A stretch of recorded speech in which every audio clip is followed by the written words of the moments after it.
రాష్ట్ర రోడ్డు రవాణా శాఖ ఆదేశాల మేరకు తిరుపతి మంగళం రోడ్లోని ఆర్టీఓ కార్యాలయం ముందు రీజనల్ ట్రాన్స్పోర్ట్ అధికారి మురళీమోహన్ హెల్మెట్ వాడకంపై అవగాహన కార్యక్రమాన్ని నిర్వహించారు. ఆంధ్రప్రదేశ్ ప్రభుత్వం రోడ్డు రవాణా శాఖ తిరుపతి జిల్లా అధికారులు తిరుపతి మంగళంలోని ఆర్టీఓ కార్యాలయం ముందు ద్విచక్ర వాహనదారులకు హెల్మెట్ వాడకంపై అవగాహన కార్యక్రమాన్ని నిర్వహించారు. ఈ సందర్భంగా ఆయన మాట్లాడుతూ హెల్మెట్ వాడకం వాహనదారులకే కాక వారి కుటుంబ సభ్యులకు కూడా భరోసాను కల్పిస్తుందని తెలియజేశారు.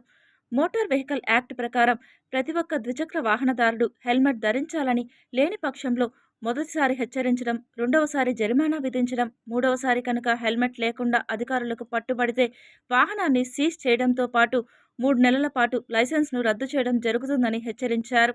అలాగే పలు ఇంజనీరింగ్ కళాశాలలు కలిగిన కరకంబాడి రహదారిలో నిత్యం వందల సంఖ్యలో విద్యార్థులు ద్విచక్ర వాహనాలపై ప్రయాణాలు సాగిస్తూ ఉంటారని, వారి భద్రతను దృష్టిలో ఉంచుకొని క్రమం తప్పకుండా ప్రత్యేక డ్రైవ్ నిర్వహించడంతో పాటు కళాశాల యాజమాన్యాలకు కూడా హెల్మెట్ లేని విద్యార్థులపై కఠిన ఆంక్షలు విధించాలని ఉత్తర్వులు జారీ చేశామని తెలియజేశారు.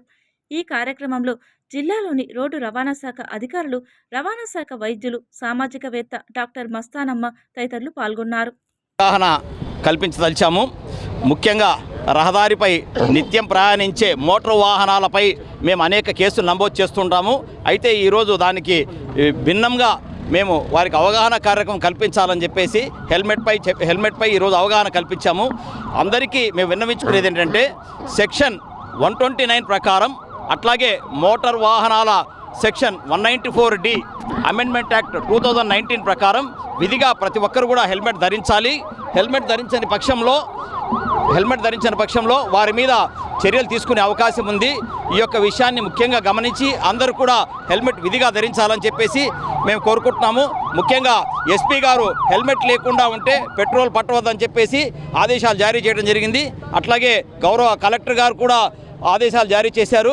ఈ ఆదేశాలే కాకుండా మోటార్ వాహనాల చట్టంలో ఉన్న విధి విధానాలతో మేము ముందుకు వెళ్ళటం జరుగుతోంది. ఈ విధి విధానాల ప్రకారం ప్రతి ఒక్కరూ కూడా హెల్మెట్ పెట్టుకోవాలని చెప్పేసి ఈ సందర్భంగా తెలియజేస్తున్నాము.